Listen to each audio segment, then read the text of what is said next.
Hey, count out to the geeks. Hey, we're back. Hey, if you're a Power Ranger fan, or maybe even a Turtles fan, you're gonna like our guest next. Of course, you could tell in the background in this wallpaper, maybe a little bit of an idea who could it be.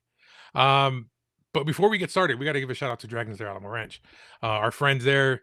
If you are a gamer, you know D&D, Warhammer, Pokemon, Magic, you can go here. They've got tables. You can go up in the back and play.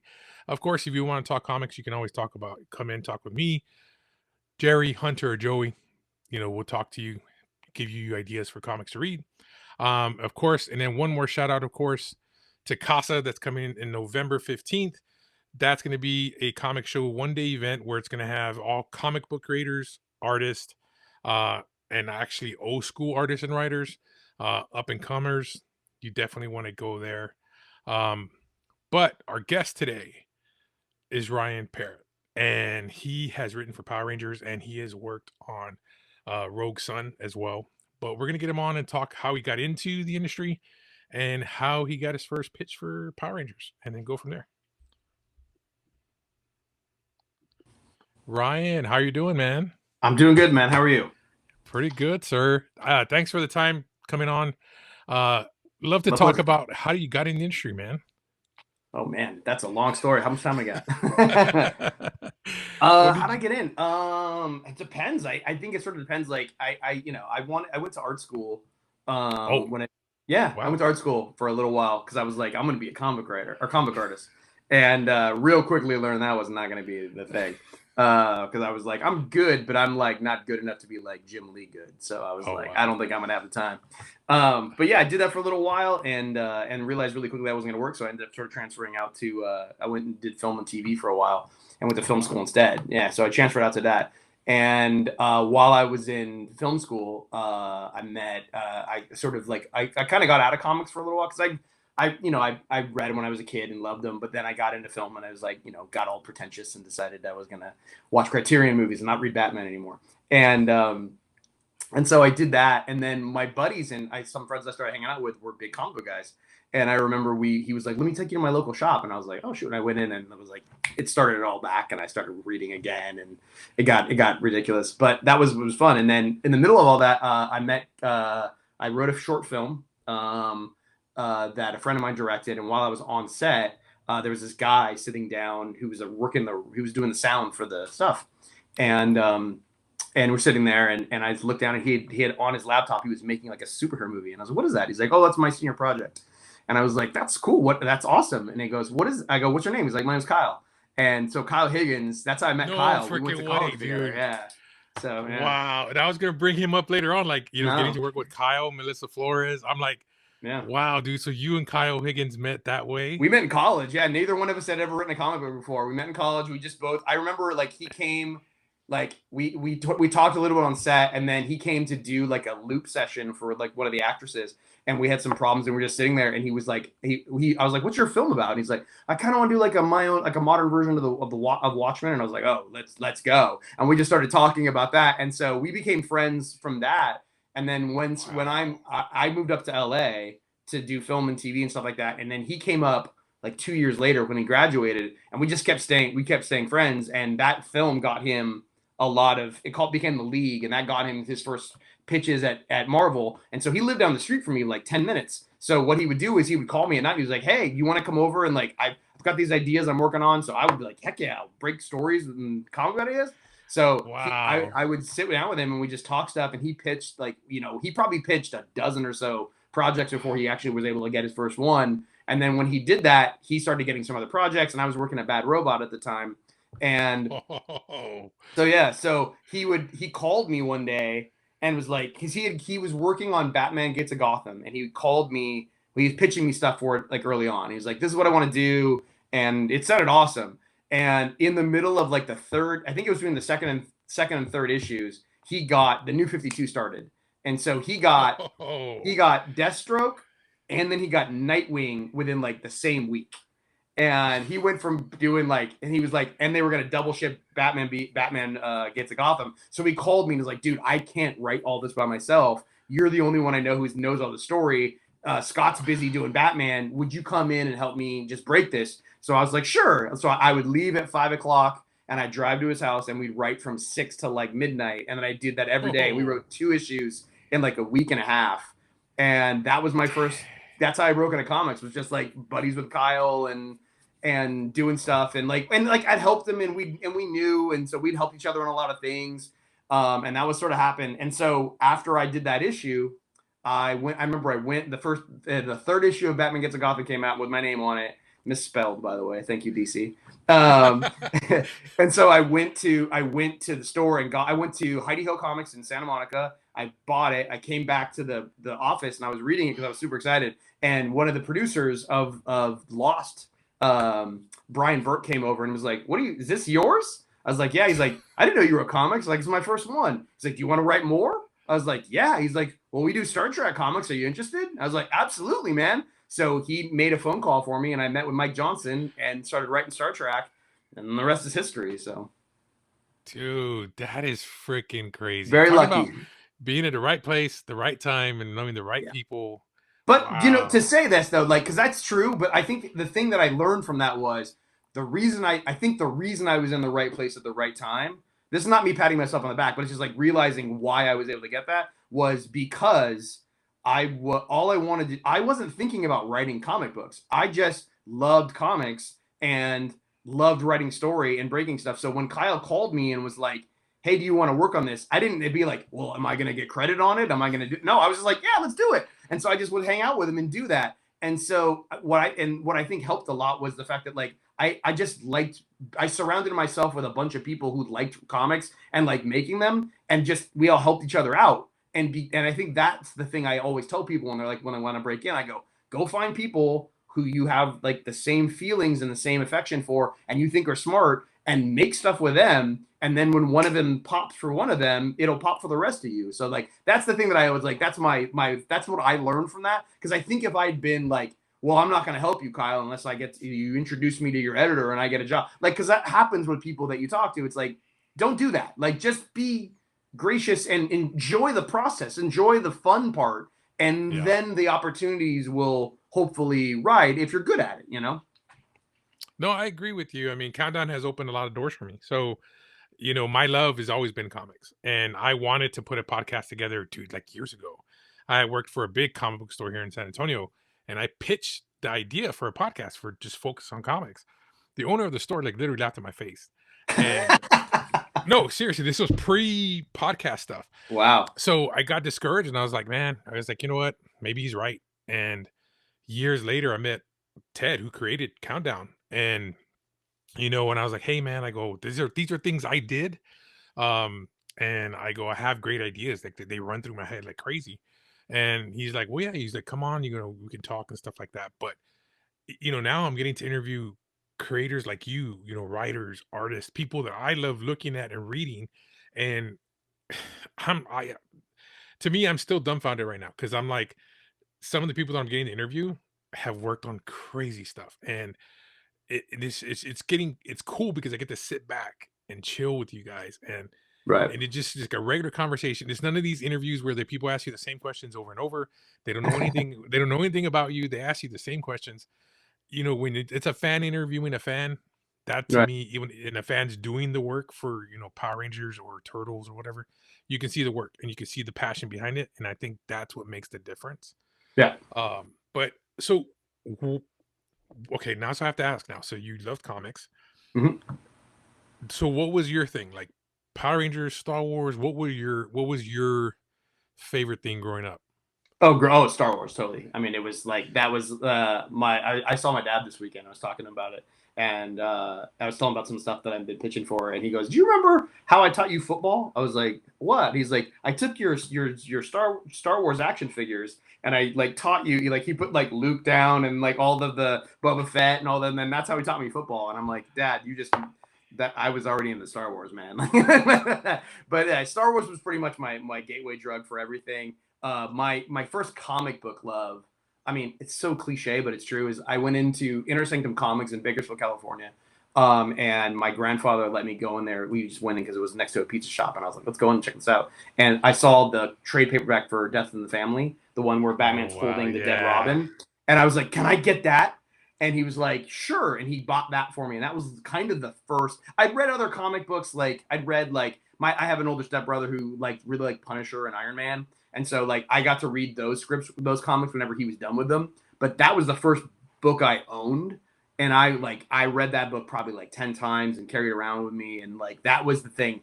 Like, because I think that's Marv Wolfman. It's been a while since I read it, but like all of that stuff that I read. So that was my gateway drug into Batman. And then most of the books I read after that were stuff that my mom would like buy off the spinner rack, like when she went to the grocery store. So like I didn't own a lot of runs or trades. It was just like whatever book I found that she would give me, like, oh, hey, here's Batman, here's issue 2 of 4 of Batman fighting Catman. And I'm like, I have no idea what's going on, but like I would read it and love it, and then like draw it, and I started drawing them and stuff like that. So that was sort of my gateway.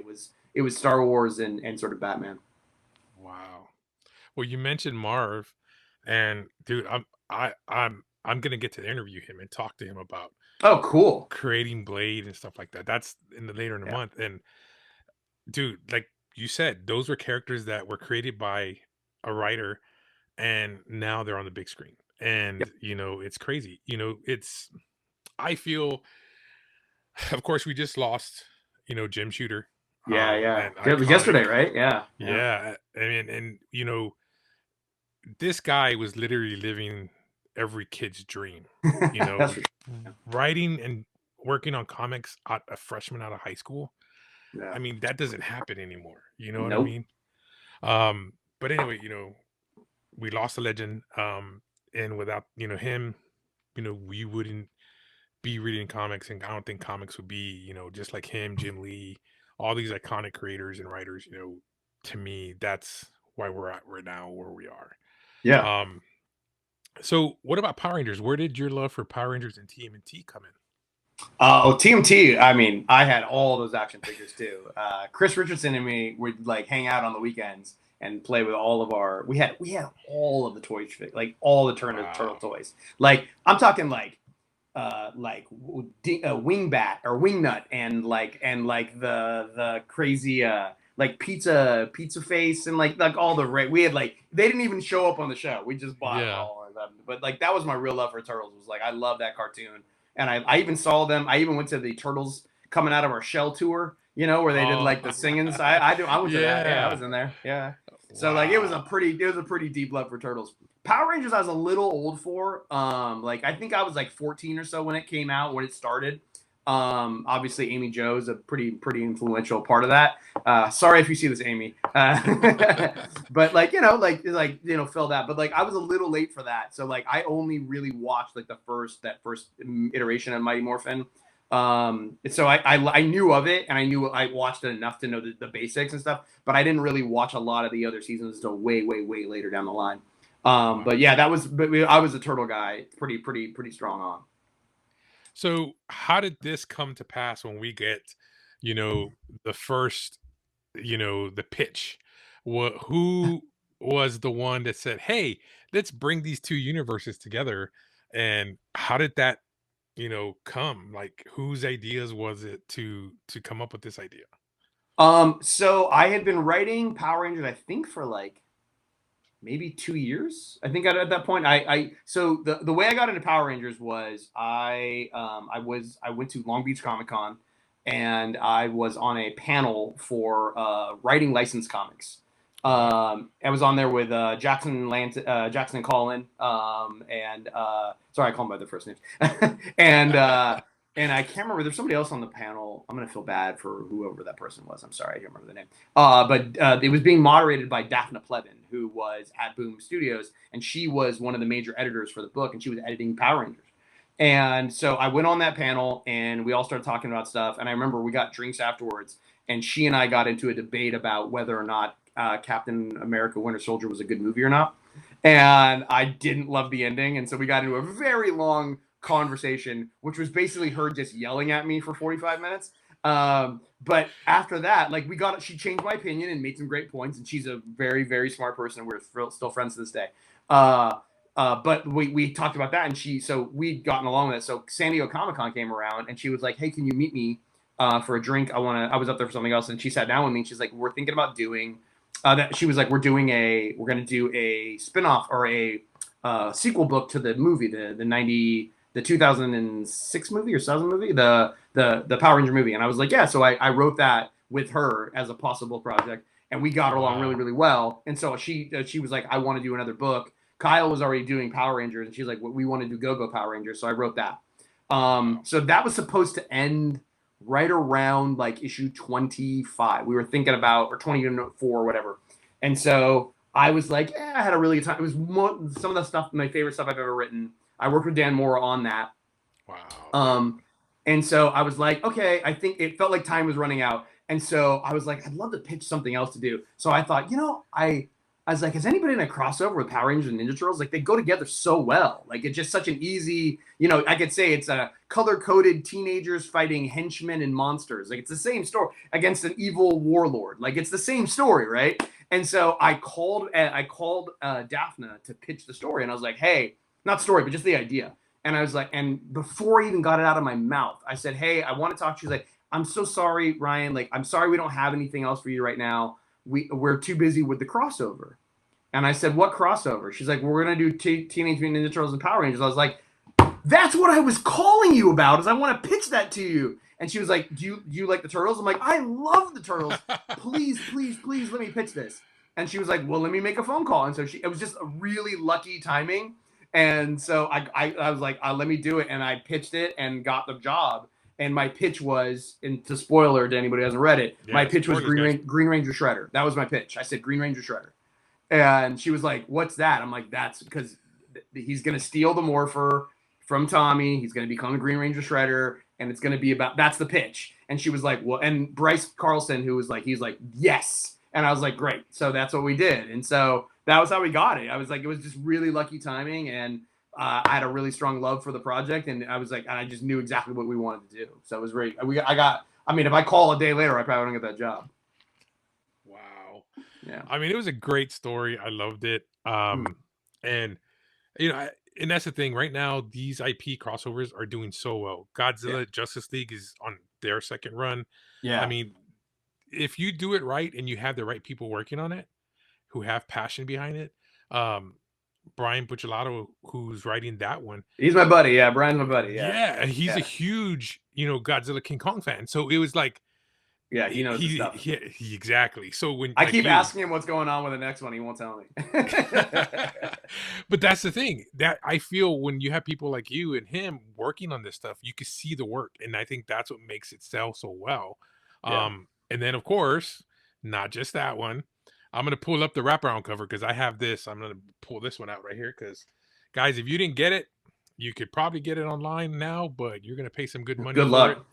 luck. Yeah, Good luck. this was Dan Mora's wraparound cover, and I'll pull the actual book as soon as I pull this out. Yeah. He probably did that in an afternoon too. I can imagine. Yeah, guys, if you didn't get this, this was gorgeous. You're probably gonna pay $20 or more for this now. Yeah. So working with Dan, how was that? You know what I mean? But it was Well, kind of he's a like horrible so. human being. So no. Well, I mean, because at that point he was kind of up and coming. At that point, you Yeah. know what I mean? So Yeah. When he was doing Go Go, people knew who. I think comic book people knew who he was, but he yeah, hadn't really done anything at the big two yet. Like he'd kind of only done. He had done. I think he'd done the book with Grant Morrison, Kloss. He'd done that, yes, and he'd done some other smaller stuff, but he hadn't really done anything. Like he did Go Go with me, and then after doing that, he left and went and did Once in Future, and then because Boom found Daphne discovered Dan. Daphne Plebin found him online. Yeah, so like, oh, way to dude, thank from all of us. Thank you, Daphne. So she found him and was like, and was like, got him his first work and did some cover stuff. And so he did Once in Future, and then I think he transitioned from that. Man, what did he do after that? I think he might have done like I can't remember, but like probably 50 books because the guy's a prolific. I will say this: the only thing that makes me crazy about Dan is not only is Dan incredibly talented, he's also one of the nicest, most humble people that you'll ever meet in your life. He is just kind and just like he's amazing. Like he's a good friend. I love his wife. I love his family.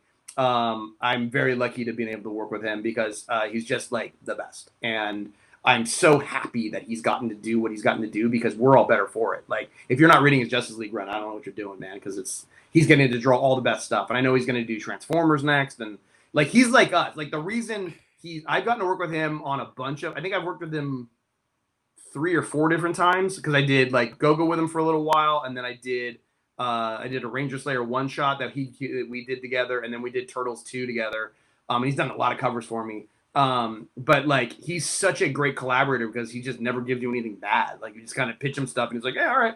You know, because he designed most of the turtle stuff that on during our run, like the Grave Zord and the Ranger Slayer and stuff like that. So like, it's not hard working with him. He's just like, hey, what about a dark, Pink Ranger? He's like, done. 15 minutes later, it looks perfect. Just like we're very, very lucky there. Yeah, he's cool. That was awesome too. And again, okay, we're gonna pull up this one, of course. Of course, we put up part 2. And if you haven't read that, then pause this, go find the graphic novel. How was it coming up with the turtles becoming Power Rangers? How did that story come up? You know what I mean? That was always in my pit. I was like, if you're gonna have the turtles and the Rangers in the same thing, because in my heart of hearts as a kid, I was like, I want to see the turtles become Rangers. But from a story perspective, the way that I thought about it was, I was like, okay, like when you make up the story, it's like, okay, so because of the TV show, I think it was in Japan, they had already the Turtles and Rangers had already met in I think they met in space. No, am I getting it wrong? Was it in space or before that? Yeah, or Lost Galaxy maybe.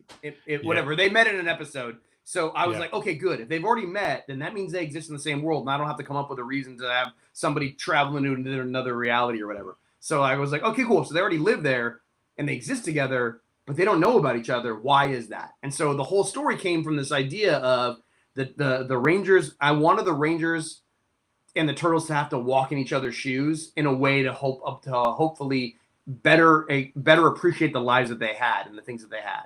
And so I knew that if I wanted the Rangers to be like, they're teenagers who are defending the world constantly, and they're frustrated because they feel like they're the last line of defense. And the idea that they found out that there was another group of people that are turtles that were literally saving the world at the same time and never getting any of the credit and doing it was like, oh wow, we actually get the credit because everybody knows who the Power Rangers are and we're like a big deal, but they're doing it and they don't get any of the credit. And so the idea that I was like, okay, if that's the case, then the turtles should get some credit and the Rangers should have to learn what it's like to fight without their powers and all stuff like that. So like that was the fun part of it, was it made sense from a character perspective, but also gave me what I wanted as a kid, which is, turtles with like Ranger helmets on and cool weapons. And actually we designed those. Dan didn't design those. Simone DeMio did. And we went through a long process to find those ones out. They were different colors at one point. They weren't there's a lot of conversations about turning the turtles into Rangers. It was not an overnight process. Wow. Well, I mean, even that of course we got the toys out of it as well. Absolutely. And that was one of the things, if you were a turtle collector back in the day, there was Star Trek ones, there was basketball ones, there was horror ones. There was everything turtles that you could get back in the day. So this was awesome getting to see the figures come out. But even that, once that was done, we were like, okay, cool, this is awesome. Now, once you were done with that run, did you ever think you were going to get a third chance? I didn't think I was going to get a second chance. I thought that first one was fun. I was like, that's cool. And I was like, I thought it did well and people liked it. So I was like, that's fun. It was the thing that people would come up to me at cons and talk about. And so they were like, we're going to get another one. I was like, and I know James Tynion had gotten like 3 Batman Turtles crossovers. So I was like, well, it'd be cool to get the same. It'd be cool if I got to do as many as James.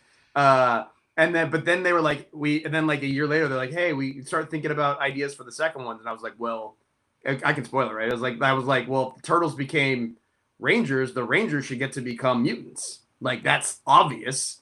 And they're like, what would they become? I'm like, well, they should become Tyrannosaurus Rex, and they should become because we talked about whether they should be turtles. I was like, no, they should be the things that they yell out all the time. And so I was like, we should get to see that, and that was the easy thing. So when I pitched that, they were like, oh yeah, let's do that. So that was the next pitch, was that quarter iteration, was like, how do we make it like, it's just like that thing of like, it's fun because it's like stuff we want to see. But then what I liked about it was like usually try to make a character stuff, because now it's like now they're really walking in the turtle shoes, and it's like Yeah. how it like, and I love the idea that in the story, like what's that like? Would you be happy to be a dinosaur, like web mutant, or would you want to be something? Is that good? Is that bad? Like how does that change the way you see the world? How does that change the way, because all the stories about turtles and the rangers is about, basically about teenagers sort of growing into the people that they're slowly becoming. So like Yeah. realizing that you suddenly have wings and you're Kimberly and you're flying around like a pterodactyl, that might change the way you look at things. So I always like that stuff. Yeah, that's pretty cool, man. It was awesome. Okay, so I have to ask, how was it getting it? Because there's a photo out there of somebody who actually made a costume of a Power Ranger and a turtle, and you took a That picture. How was was like that seeing that's yeah, how was it seeing a cosplayer make that suit? well, I love that picture you're talking about because I got good hair in that day. But no, it was pretty cool when he walked up because it's a really good costume, and he had the helmet, and he had it was Leonardo, so he had the actual Ranger helmet head too, and I was like, that's the dream. Like you just want someone to dress up as the thing that you created and walk up and say hello to you. Like that is what we go to conventions for. It's like that's the only reason we're there. We're not there to sign. We just want to see people in cosplay. So Oh, dude. it was pretty crazy. And I've seen some people as the Omega Rangers too, which is fun. I've seen some Ranger Slayers, but the Turtle Ranger one was pretty sick. Yeah, that was a pretty cool picture, man. Yeah. I was like, wow. And that's the best part, when you see creators who come up with these cool ideas, you're like, the creator who created X-23, Yeah. there's all these girls dressing up like X-23, or it's so cool seeing an idea that you come up with, get put on paper, and then you get seen transition into live action kind of cosplay. It is just awesome. Yeah, it's nuts. Yeah. I saw somebody had was Green Ranger Shredder, and I was like, that's it's just like one is amazing because you're like, you like that so much, you're gonna spend how much time making this? Like, my God, look good for you. Yeah, I mean, and then also spending the material to Oh make the yeah, helmets. I all of mean, it. yeah. And then, okay, before we get into the last number three, Rogue Sun. How did you come up with Rogue Sun? Rogue Sun came from it was partly Kyle and I. So Kyle was on Power Rangers before me. He did like I think he did 50 issues, something like that, and then he left, and I did like 106 or something like that. And not that they're more valuable. I'm just saying I did more. That's fine. But so he did a bunch, and so he left, and he went off and did he did Radiant Black at Yeah. Image. And we went to a USC football game, and we were sitting there, and he's like, dude, I'm having a really good time doing this superhero book at Image, and they want to do more. They want to go, they kind of want to bring back like some of the things that started Image, which was all, independent superhero comics. Like, they'd love to bring some of that stuff back. He's like, I'm having a great time. Like, it's like, there's a lot of support, and it's really fun, and we get to do whatever we want. He's like, do you have any ideas that could be like that fit into that world? And I was like, and I had one in the back of my head, and I was like, well, I got this idea for I like a superhero. He's like, he's basically sort of a dick. Sorry. And I was like, but I love the idea about a kid who's like, whose dad left when he was a kid. And then he finds out his dad's passed away, and he goes to the will reading. And when he's there, he finds out his dad was actually a superhero. And then he left, and he has a whole other family. But he left him the superhero powers. And so now this kid has to, in order to become a superhero, he has to learn about the person that he's hated the most in his life, and sort of like it's a father-son story in that sense. And I was like, and I was like, I think it's like, and it wasn't called Rogue Sun at the time, but I won't say what the name was. And I was like, I think there's something cool about that. And he was like, that sounds awesome. He's like, and so he emailed Eric, who runs Image, at the game, and was like, what about Wow. this? And like 15, we got to the parking lot, and he was like, I think they want to do it. And I was like, oh, Dude. and so it was like, I was like, I guess I got to think this thing through a little bit more. But we found he knew Abel, who's the artist on it and the co-creator on the book. So Abel and so I started talking to Abel about it, and I sent him. He sent one drawing into me, and I was like, "Yeah, that's cool." It was a little too tech. I was like, "I think we want this to be. It's going to be in New Orleans, so we should try and go with like a gothic superhero kind of feel to it." And so I said, "What if it's like a night that's on fire?" And he drew that one drawing of Rogue Sun and sent it back to me, and that was it. I gave him no notes. And I was like, we're done. And so he's such an incredible design person. His design aesthetic is maybe the best I've ever seen. And I'm not, I've worked with some really great artists, but like Abel, his understanding of the world and his visual consistency within it. Like I love all of the villains that we've created and the heroes, like the stuff and the armor. Like I don't give him a lot of notes. He's really, really good at like coming up with really cool conceptual ideas for villains. And it's actually why we've created so many, because he's like creates a villain. I'm like, well, I can't kill him now. I like him too much. Let's put him back in the thing. So yeah, so you get really lucky. So that's how Rogue Sun came about. It really came about of just wanting, because we love doing Power Rangers. It's a lot of fun. But when you do a tie-in book, which is, or when you do a book that takes place in a continuity with licensors who have a lot of opinions about what they want their book to do, you're only renting those characters. You didn't create Yeah. them. So like you can only change so much. You can only do so much. And there's so many stories that we wanted to do or things we got excited about doing that that maybe the licensors weren't game for. And so we had all these things sort of sitting there, and we just thought, what if we go over to Image and we do like our own tokusatsu inspired superheroes? We can kind of do whatever we want. We can take all that stuff that we learned from writing Power Rangers and all that love that we have for that stuff, and we can influence it and create our own stuff. And I think that's what comic books should be, is you should learn on the characters that everybody loves, and then learn what you like, what you don't like, and then take that and then build your own. Because what's really fun I've learned is it used to be like, 5 years ago, I would probably get 80% of people at cons would be like, oh, I love your Power Ranger stuff. And 20% would be Rogue Sun. Now it's 50-50. Now it's, to be fair, it's getting closer to being, I get more people coming over to talk to me about Rogue Sun than Power Rangers. Just because a lot of the people who would like my stuff, have liked the Power Ranger stuff, I think they're excited about stuff in comics that is doing something new and unique. Not that the stuff in Power Rangers isn't unique. It's good. It's just that you're playing with someone else's toys, and it's a lot easier to really break the rules when you're the one in charge. Yeah. Yeah, because you have an open playground. I mean, you could create a whole world, in general. So well, and like, you don't for have. instance, if I want to do a crossover with Kyle, I just call up Kyle and be like, hey, you want to do a crossover? And we do a crossover. If I want to do a choose your own adventure like I did with issue 7, I'm the one that gets to do that. Like if we like there's no like when we do every year for the Massiverse, we do like the Supermassive, which is the crossover event with all the characters, and we write it together because we're all friends. We get on a Zoom call and just come up with ideas, and that you can't do that at Marvel or DC because there's 1,000 levels of if you do this in this book, it's got to be talked over by this editor in this book and this creator here, and the people above. I just did my first DC book, and like it's really fun to do a book in the main proper, but man, it's a different entity. And so like we have so much fun because we're kind of making comics like we're hanging out with our friends. Like Kyle just texted me like 20 minutes ago, and he's like, hey, I got this new thing, and I'm like, oh, I have this new idea for a villain. And he's like, oh my gosh. And we just started chatting about it on the thing. That's what we do. That's how we make our comics. Oh, It's dude, just like, that's freaking awesome. it's you and your friends. So yeah. Dude. Okay, so right now, I think, if guys, you don't know, I've got people who watched Invincible, and they're coming into the store thinking Invincible just came out in comics, and they're asking, yes, and they're like, "Do you have That's any awesome. comics? Yeah, do you have any comics of Invincible?" I'm like, what are you trying to find?" They're like, What, "Well, the issue whole 1." thing? Yeah, like the issue 1. I'm like, well, good luck trying to find it. It's gonna cost you some money. I go, Yeah. this has been around for a number of years. Long time. 20 years. So How old is yeah, Invincible? Is it 20 years? 25? I think it's about 20 or 25, because there's like a It's close. 25. Yeah. Yeah, because there's like 25 or 26 volumes Yeah. of the Okay. That makes sense. Yeah. Jeez. So Sorry. and but the thing is, it's been around for so long. I mean, some of the stuff, it takes a while to get momentum. Like right now, like Revival, that came out around Walking Dead time frame, Yeah. and it just hit the TV screens.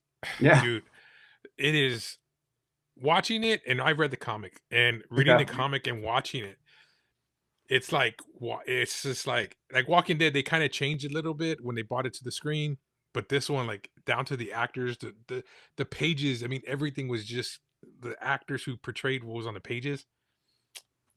Perfect, Okay. and Yeah. Rogue Sun. I can see that as an either animated series or a live action kind of series, a TV series, Yeah. because like you said, there's so many villains. Um, there's so much you can do with it. Yeah, You know totally. what I mean? So I feel movie wise, I can't see real big movies because there's so much you can do. I mean, you would have like 10 movies. But if you did it, if you did a Yeah. TV series, Yeah. dude, it just right there, man. That's like Smallville right there. Yeah, You I think I can, shot myself in the foot by making him on fire all the time because that's making it a little harder. When people are like, "How do you do?" Like that's why I don't see a lot of Rogue Sun cosplay. I think I'm like, I don't want anybody getting hurt. But no, I hear you. Yeah, yeah. I haven't seen Revival yet. I have I wrote a comic book for Aftershock that's called Dead Day.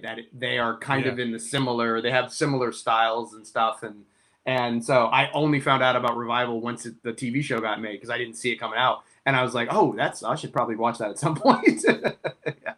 Dude, you guys, when you guys come up with these characters and create stuff, I mean, you're doing it like you said for fun, creating these Yeah. characters and writing it, and especially when you get to work with friends, dude, what more can you ask for? That's the dream. Like that's the best part of doing this is like I wouldn't be able to do Rogue Sun or any of the books that I've done without the people, like without like Kyle and without Michael Basudel and Matt Groom and Melissa Flores. Like those are the people I call all the time and just like, hey, I'm doing this. It's just like comics are hard. Like it's like every one of those little books is like its own little like mini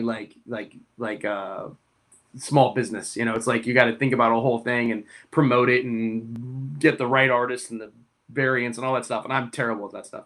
I just want to write the comic books. So it's hard.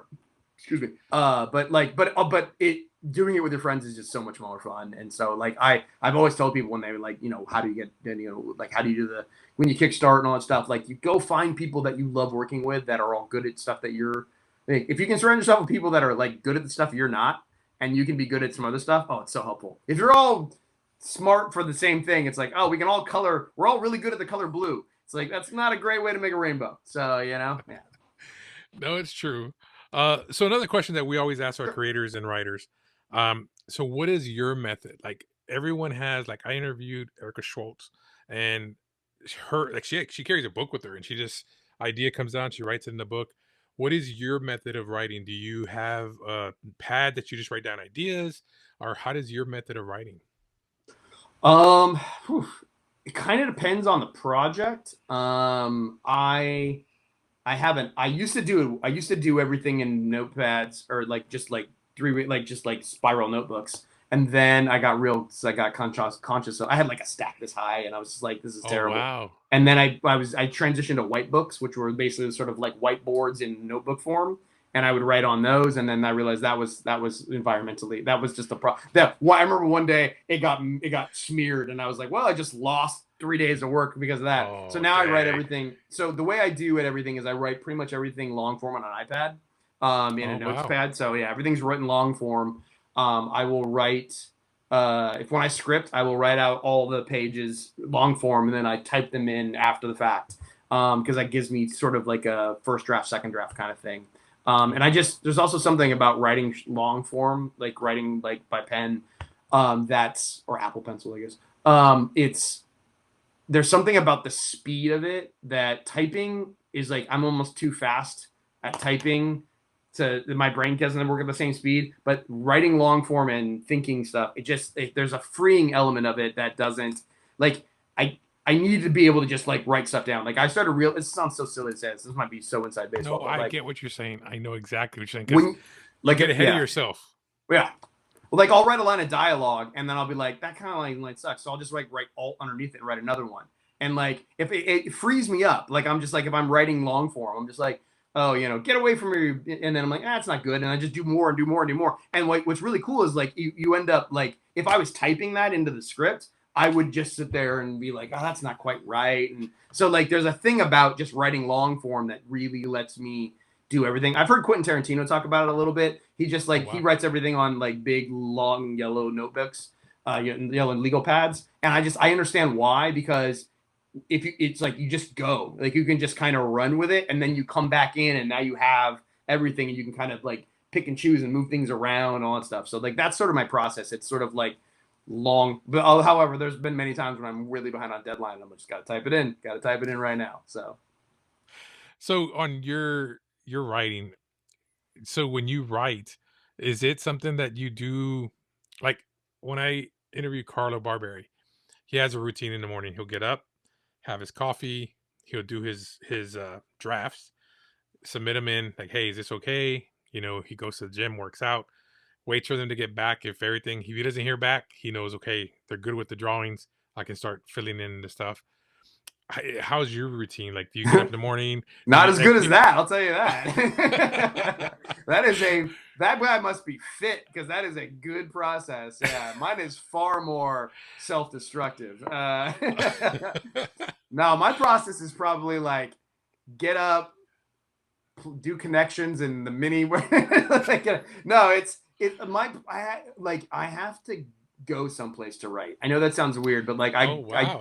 I have to like go. Like there's a coffee shop down here that I go to that's a mile away. So I get up in the morning and I'll throw in an I listen to a lot of movie commentaries and stuff like that. Like I Oh love them. wow. So like I listen to that stuff and podcasts and stuff like that. So like I'll put that on and I'll just walk the mile down, like a 30-minute walk, and then I'll go to like Oh there's like wow. 2 or 3 coffee shops. I'll just find one and I'll sit there and I'll write for like 3 hours, and then I get up and I walk to another coffee shop or another McDonald's or whatever, and I'll go sit down there and I'll work on it some more. And then by the time that's usually like 6 or 7 hours, and then I'll walk I'll walk the Wow. mile home, and then I'll come in, and once I've got all that stuff written down long form, I'll come back here and I'll just from like in the afternoon from like 4 to 7, I'll just type everything in.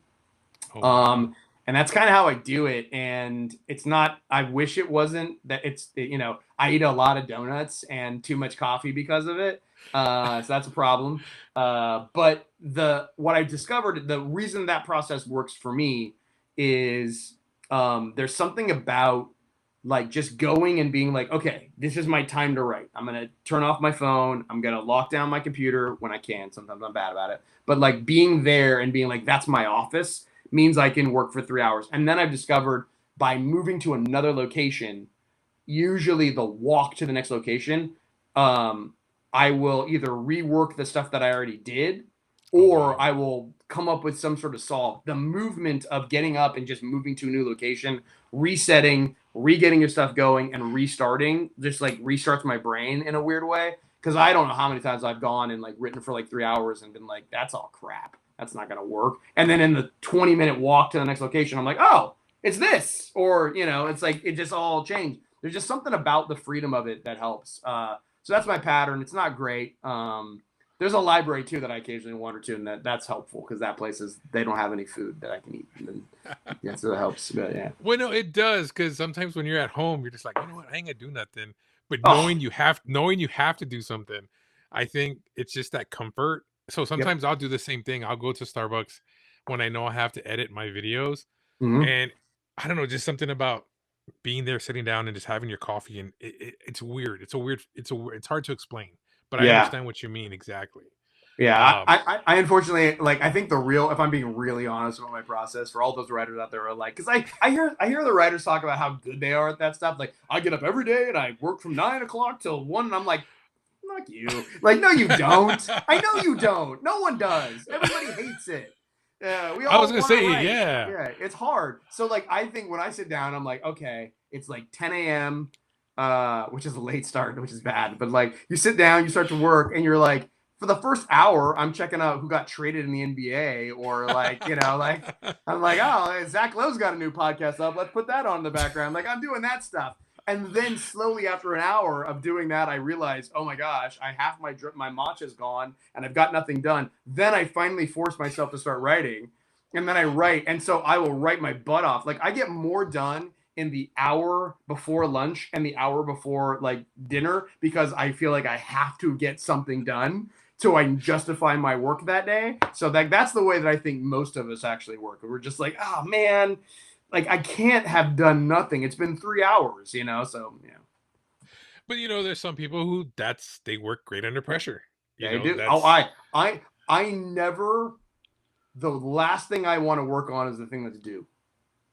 Like like the okay. If the script for Turtles 3 is due on Monday, that's the last thing I want to work on. What I want to work on is that movie idea that I came up with last night at 3 o'clock in the morning. and I have it locked in. That's the only thing I want to write. Or I want to write the next Rogue Sun issue that's not due for 3 weeks. But I'm like, oh, that's the thing that has to be done. That's the thing. Whatever is due, I don't want to write it. I want to write the other thing.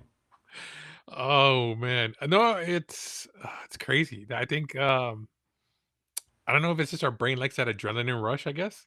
Yeah. I think I need it. I need something to make me I need something that's to stop me from coming up with other options. That's what it is. Like I know that sounds weird, but it's like I need that thing to go. You don't have time to work like this. So I'm a perfectionist nonsense. No, I'm most of us are just lazy and don't and think if you think your stuff's perfect, God, that's amazing. I know my stuff's not, but I mean that sense of like we need that the deadline we need desperately to basically chop out the other options because otherwise we'll just like we'll go in so many different directions. Like, well, I could do this and I could do that. Well, if I do that, I can't do this and that won't work. And so I think deadlines are the only thing that makes me go, well, I have to make a decision. And if I make that decision now, I made a decision one. Now that chopped out half my decision, so that leads me to two. That's the only reason it gets done is that if I had infinite amount of time, the books would never get done. I'd still be working on issue one if they were like turn in Turtles Rangers 1 when it's done,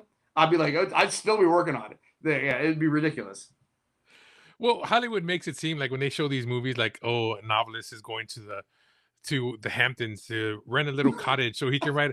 Dude, it's like really like is that what really happens? I don't know. I just don't picture that. You know what I mean? But it's I kind of tried it one time. I tried that where I rented a hotel room, like for like 3 nights, and I was like, I'm gonna take this. I'm not gonna take any. I'm gonna take only my legal pad, so I have no internet. I'm gonna go and I'm gonna write that, and that did not work. Like it was just like I got sleepy. I just I got more. I was just like I don't want to work on anything. I just laid on the edge of the bed. It was ridiculous. I was like, this is a waste of oh. $300. Yeah.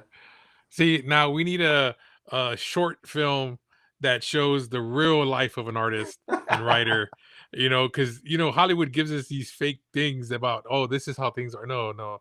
I think that you said, it's kind of crazy. I will say Uh, when it works and like when you get an idea that you really love or a line of dialogue that really works, like it is fun. It can become really, really fun because like you start going. I think that's the thing. It's like you find just enough moments of inspiration and excitement to keep you going next. Like it's sort of like, it's like it's sort of like how's the best way? It'd be like if you go to like a thrift store and you're just like, I never find anything here. And then you like wander through and you're like, oh, that's kind of nice.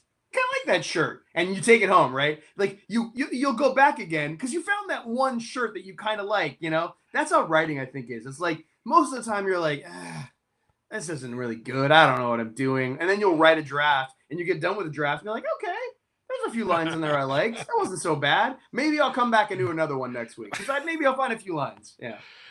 wow. I mean, it's kind of the thing. Yeah. Same thing like, with me, getting into this. I work in the medical field. I fix medical equipment. And Cool. I didn't go to school for editing. I didn't go to school for podcasting. Like Right. literally, I've been learning this on the fly. And it's fun when you see that project finished and when you get to see how you Exactly. edited it, you get that rush that, hey, this looks pretty good. Yep. Now I got to work on the next one. So it kind of, I get what you're saying on that aspect of it. Yep. We all Uh, love writers don't love to write, they love to have written, which I thought was also a good point. Yeah. yeah. Well, Yep. okay. So now I got to Yes. bring this one up. So what can fans, I mean, this cover alone, I was just like, oh, it looks beautiful. Is that Dan? That's Dan, isn't it? Yeah, it's Dan. Yeah, it is. So dude, without giving spoilers, what can fans be hyped for without giving spoilers? Without spoilers. I can't. I don't want to get. We gotta make sure this doesn't get aggregated and I get in trouble. I will say this. So we made if you read Turtles Rangers 2, we made a promise at the end of that issue, at the end of that arc, of a team up, Yes. of two particular villains. I guess I can kind of say it's been out there, but like you can guess. I won't spoil anything. I'm going to keep it Yeah. real vague. But we made Yes. if you've read it, you'll know what I'm talking about. So Look at the we made books. that promise. Yeah, exactly. We made that promise, and so I felt that if we're gonna do that, that better be worth it. So it'll be a big part of the story is that team up. Um, and it's Shredder and Lord Zed. I can just say it. Like, it's out there. We've read it. Like, you know what it is. Like, I made a promise of that. So that is a big part of the story. And I think the big argument, the thing is that if you looked at the first two runs, the first run was about the Turtles, and I guess you can say the Turtles becoming Rangers, and Yeah. then the second one is about the Rangers becoming mutants. So the third one is going to focus more on bad guys. There's a lot of really great villains from both the Wow. Turtles and Ranger crossovers from those series, and so I wanted to find a way to bring in some of my favorite characters from growing up from both franchises. Stuff that I wasn't able to get Wow. to in Go-Go. Some characters that I created in Go-Go and got to bring back. Those characters named War Bunny that I really, really loved in Go-Go that's going to be back in this book. So it's like, if you like the first two runs because of what they did on the heroes, hopefully this one will let you see will focus a little more on the villains. Wow. And it's going to open up the aperture a little bit more beyond what we've seen before. We might see some bigger moves and some characters from. Ooh, I can't say anymore. I'll get in trouble. Okay. Yeah, but that's kind of where we're at. I guess that's the best way I can say it. It's like we're gonna open up the aperture a little bit. We're gonna make things a little bit bigger, and we're gonna focus a little more on the villains. Nice. Is Okay, that guys. is that good? That's the best I can get without getting in trouble. Hey, Yeah. if you didn't read, one or two, go get the Yep. graphic novels. Here's Get one caught more up. little piece. Here's one more little thing that'll probably really get me in trouble. So I will say the first two runs, Turtles 1 and Turtles 2, or sorry, the Volume 1, Volume 2, we played it a little safe, I think, with big story moments. Like, we kind of, it was like, it's like they get together and they fight together and they kind of do their stuff. This one we take some chances. We do some stuff in it that I think might be a little more shocking in regards to story, because it's the third one. You gotta, if this is a trilogy, I don't know if this is as far as I'm looking at it, like let's make this stuff matter. And so there might be some stuff that happens in the first few issues that people are gonna be like, oh wow, we're doing this now. It's not just a fun little team up Oh, book. So that's the best thing I can say is we are taking some swings. So nice. yeah. That's freaking awesome, man. And what other projects? Is there any other stories that you're working on that you can talk about that's not Power Rangers related? Mhm. Or is that any other projects you got that you're working on? Yeah, I just had a book with Boom came out called Vicarious, which is a sci-fi cyberpunk kind of book that I really liked. That should hit trade soon. That is basically about like a burnout kid. It's like 5 minutes in the future. It's about a burnout kid who sort of stumbles into this world of sort of sex, drugs, and violence. He becomes a proxy, which is basically sort of this movement of like young, like influencer kind of like hustlers who basically sell the ability for the rich to sort of like stream through their eyes and see and experience their life. So that thing. It's a basically sort Oh, of it's a sci-fi version of sort of like the gig economy. So that's something that just came out that I'm really proud of. I just did the Atom Project for DC, which was a story about the Atom, Captain Atom, both the Atoms and Captain Atom, which is connected to the current Justice League. So that was really, really fun to do. nice. So you don't have to know anything about the Atoms to enjoy that, but I really like that. I wrote that with John Ridley, and Mike Perkins did the art, and Mike's amazing. That might be the fastest artist I've ever seen. And then I just got announced a new book that I'm doing with Mad Cave called "It Killed Everyone But Me," which is a Oh, horror book. wow. Yeah, and it's about it. It's basically the story of what happens after a horror movie. Like, what happens when your friends are slaughtered by something, and like, how do you go move on from that? What's life like 20 years after going through that? How do you deal with that? It's basically about a girl who survived this sort of like horrible incident, pick it up 20 years later, and that thing comes back. And so in order for her to sort of move on with her life, she has to sort of dig up her past and literally face the thing that hurt her and figure out a way to sort of like function. So it's a little bit of a throwback to like the 90s slasher stuff that I grew up on, the Freddy Kruegers, the Oh, Jason Voorhees stuff. I wanted to do something, create my own. I wanted to create my own sort of like 90s iconic character, and so we created that. So that comes out in September. Nice. Mad Cave has been doing some stuff, man. They I have. just interviewed. I had Joe Harris on, and we talked about his book, Pastime, Yep. and that. Okay, I've been an X File fan for the longest time, but the books that are coming out for that publishers, they've been great books. Yeah, And Mike so, Martz was my editor at DC when we did Batman Begins at Gotham. He was one of the founders of Aftershock. He was the one who, like, if you watched any of the early books that came out from Aftershock, like Sweet Tooth, or is it Sweet Tooth? No, not Sweet. Baby Teeth, and oh, Animosity, and all those books. Like, he was the one who found all those books. oh And wow, so he's now the editor in chief of Mad Cave, and I think that's why you're seeing so many really cool books come out of there. There's some really clever stuff coming out of Mad Cave.